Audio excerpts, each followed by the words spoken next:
Hello friends, nature speaks channel पर आपका एक बार फिर से स्वागत है। फ्रेंड्स, आज मैं यहाँ अपनी कॉलोनी के एक लोकल पार्क में आई हुई हूँ। तो यहाँ मैं अक्सर आया करती हूँ। आज मैं यहाँ पर एक खास रीजन से आई हूँ। एक्चुअली आज मैं एक आपके लिए बिल्कुल अलग वीडियो बनाने वाली हूँ जिसका टॉपिक बिल्कुल अलग है। तो प्लीज देखते रहिए और बने रहिए मेरे साथ। तो दोस्तों, आज हम सस्टेनेबल डेवलपमेंट के बारे में बात करेंगे। यानी हम अपनी नीड्स पूरी करने के साथ साथ अपनी फ्यूचर जनरेशन के लिए रिसोर्सेज को केयरफुली यूज करते हुए प्रिजर्व कर सकेंगे। और खुशी की बात तो ये है कि हम अपने रिसोर्सेज को रीयूज, रिड्यूस और रिसाइकिल करके प्रकृति को भी स्वच्छ और सुंदर बना सकेंगे।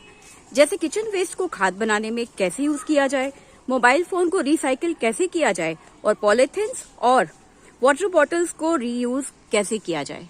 दोस्तों, ये दुर्गावती शाखा की महिलाओं के द्वारा आयोजित एक कार्यक्रम है जिसमें responsible consumption, production and education for sustainable future के लिए जो है यहाँ पर बच्चे प्रेजेंटेशन देंगे। और ये सब नूपुर के स्टूडेंट्स हैं और ये बच्चे प्रेजेंटेशन दे रहे हैं जिसमें हम लोग कुछ ना कुछ डोनेट भी करेंगे, जैसे कपड़े, बुक्स वगैरह। और सब लोग पूरे तैयार होकर आए हुए हैं और अपने अपने सामान के साथ हैं। तो देखते हैं कि आज ये बच्चे हमें किन किन चीजों के बारे में अवेयर करते हैं। आज हम एक प्रॉब्लम या बेटर वर्ड्स में बोले तो एक अपॉर्चुनिटी के बारे में डिस्कस करेंगे। That opportunity is sustainable development. तो बात सबके दिमाग में आ रहा होगा कि सस्टेनेबल डेवलपमेंट होती क्या है। सस्टेनेबल डेवलपमेंट का बेसिक सा मतलब होता है कि हम अपनी नीड्स तो पूरी करें ही करें, साथ ही साथ हम अपने फ्यूचर जनरेशन के लोगों के लिए उन रिसोर्सेज को केयरफुली यूज करते हुए प्रिजर्व करें। तो बेसिकली सस्टेनेबल डेवलपमेंट में हमें एक बैलेंस मेंटेन करना होता है अपनी प्रेजेंट लाइफ की नीड्स के लिए और अपनी फ्यूचर जनरेशन की नीड्स के लिए। अब अगला क्वेश्चन जो आ रहा होगा वो ये होगा कि हम ये सस्टेनेबल डेवलपमेंट अचीव कैसे कर सकते हैं। सो अचीव करने के लिए बहुत छोटी छोटी चीजों से हम स्टार्ट कर सकते हैं। जैसे कि हम 3R पॉलिसी अडॉप्ट कर सकते हैं, that is reuse, recycle and reduce. Reuse में हम वो चीजें बार बार यूज कर सकते हैं जो कि बार बार यूज हो सकती हैं। रिड्यूस में हम प्लास्टिक जैसी चीजों का वेस्ट कम कर सकते हैं। और रिसाइकल में जो प्लास्टिक की बॉटल्स हम ऑलरेडी ओन करते हैं, हम उन्हें डेकोरेटिव आइटम्स की तरह यूज कर सकते हैं। फॉर एग्जाम्पल, अगर हमारे पास की प्लास्टिक की बॉटल तो हम उसे डेकोरेटिव आइटम के लिए एक फ्लावर पॉट की तरह यूज कर सकते हैं।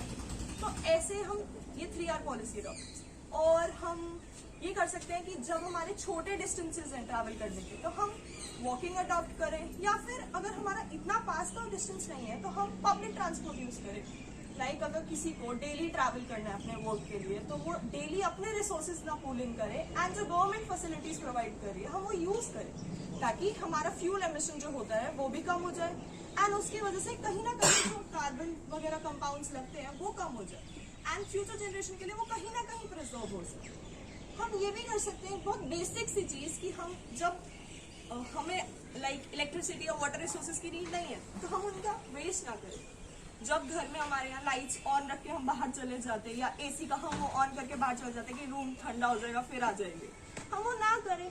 उससे बेटर ये होगा कि हम वो रिसोर्सेज बाद में यूज करें या हमारी जनरेशन यूज करें। और अब हम ये सोचेंगे कि ये सस्टेनेबल डेवलपमेंट अगर एक जना करे तो उससे क्या फर्क पड़ता है।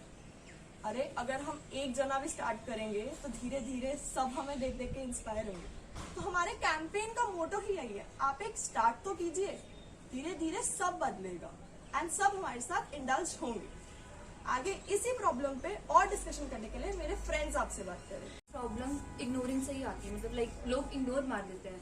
तो हम ये कर सकते हैं कि हम 2 बिन्स यूज करें, green for the wet waste and blue for the dry waste. Wet waste में हम ये कर सकते हैं जो हमारे फ्रूट वेजिटेबल्स हम काटते हैं वो उसमें डालें, और ड्राई वेस्ट में हम जैसे पेपर या फिर कुछ भी लाइक सैनिटरी नैपकिन्स हो गए, आपके नैपकिन्स हो गए, वो डालें।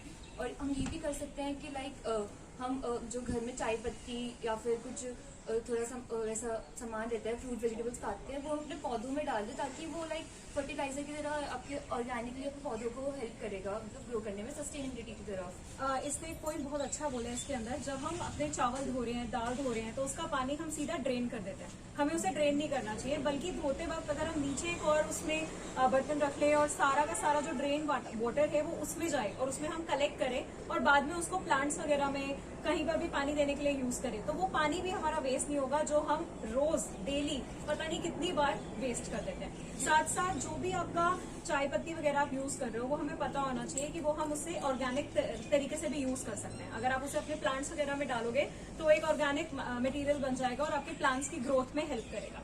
ठीक है, तो ये छोटी छोटी बातें हैं, लेकिन अगर हमें पता नहीं है या हमें ध्यान नहीं रहती तो हम ऐसा करते नहीं अपनी डेली लाइफ में, लेकिन अगर ऐसा करेंगे तो बहुत बहुत कुछ सेव कर सकते हैं।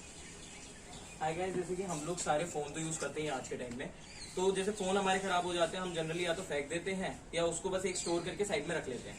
बट एक्चुअली फोन को ढंग से रिसाइकिल करना बहुत जरूरी होता है, क्योंकि फोन अगर ढंग से रिसाइकिल नहीं होगा, उसके अंदर जो केमिकल, उसके अंदर जो मटेरियल यूज होते हैं वो बहुत ज्यादा हार्मफुल होते हैं।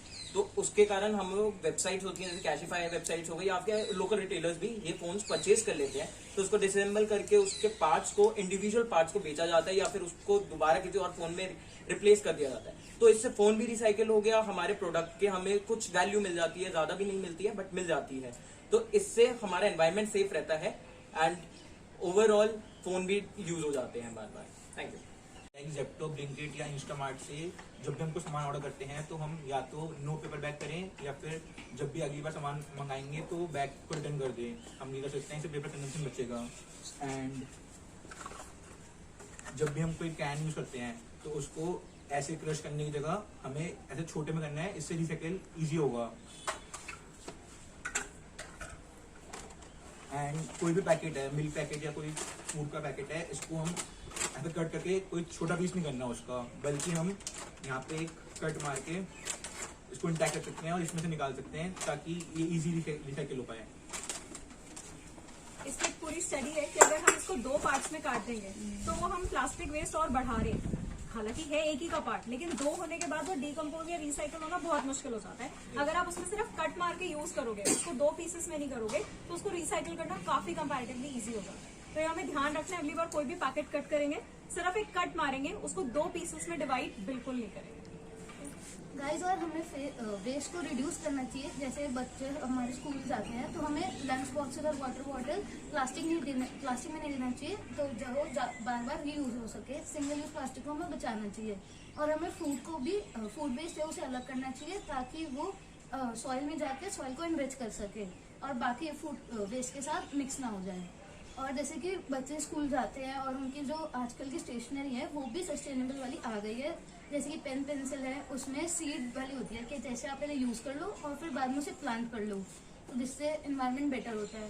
और जो नोटबुक्स हैं वो भी वुड की बजाय अब स्टोन से बन सकती है, जो वाटर प्रूफ होती है। तो दोनों वैसे एक तरह विन विन सिचुएशन है, तो आपके लिए बेटरमेंट होगा।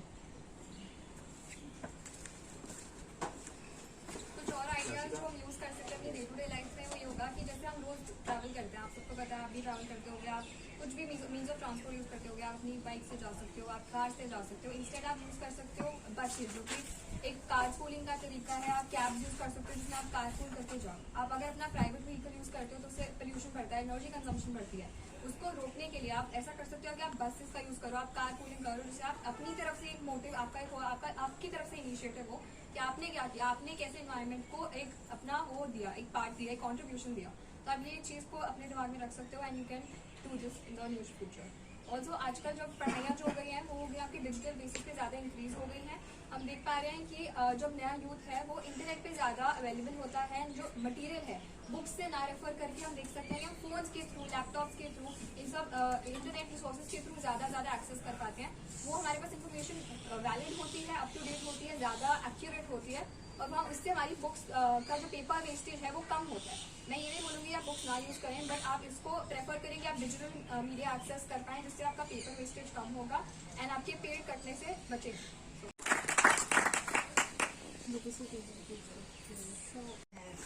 तो दर्शक भी अपने कुछ व्यूज दे रहे हैं इस बारे में। इतने डिब्बे तुम मुझे भेज जाते हो, अंदर से जो बॉक्स है वो तो ले जाते हैं, जैसे कोई हमने रिटर्न की, तो कहते हैं कि ये अब ऐसे वेस्ट है हमारे लिए, हम वहाँ जाके और नहीं दो। मैंने उनको बोला इतने पेपर कटते हैं, इतने पेड़ कटते हैं, तो आप इसके लिए कुछ हमारी तरफ से अपनी कंपनी में ये बात मतलब उनको बोलो। हमें आगे से कहना नहीं आता, हम उनको कैसे समझाएं कि इतने बॉक्स हमें ही ऐसे कार्टून दे दे के जा रहे, ढेर का ढेर में रोज छोटी सी चीज होती है और डेली इतना उनको बड़ा फेंकती हूँ, पैकेट इतने होता डिब्बे है। में जमादार को देती रहती हूँ, वो अपना बेचते रहते हैं। तो इस चीज के लिए भी हमें कुछ करना चाहिए। जैसे तो हम सब दुर्गावती शाखा की महिलाएं यहाँ पर एक फोटो खिंचवा रही हैं, जिसमें हमने जो डोनेट किया है वो भी दिखाया जा रहा है, और ये सारे बच्चे जिनके साथ हम लोग फोटोग्राफ खिंचवा रहे हैं। तो दोस्तों, विप्स के स्टूडेंट ने इकोसिस्टम को बहुत बेटर बनाने के लिए और रिसाइकिल करने के लिए, पॉलिथिन्स वगैरह के लिए बहुत अच्छी अच्छी ट्रिक्स बताई हैं, बहुत अच्छी अच्छी चीजें बताई हैं, जिन्हें अगर हम सब लोग फॉलो करेंगे तो बहुत सफाई हो जाएगी हमारे देश में, आसपास गंदगी नहीं फैलेगी और हम चीजों को रिसाइकिल करके एक हैबिट हमारी अच्छी क्रिएट हो जाएगी। तो बस फ्रेंड्स, अब आप इस वीडियो को बहुत बहुत शेयर कीजिए, क्योंकि हमारे इकोसिस्टम को अच्छा बनाने के लिए ये सब मुहिम चलानी बहुत जरूरी है। हम चाहते हैं कि ये पूरे देश में फैले। तो थैंक यू सो मच दोस्तों, थैंक यू।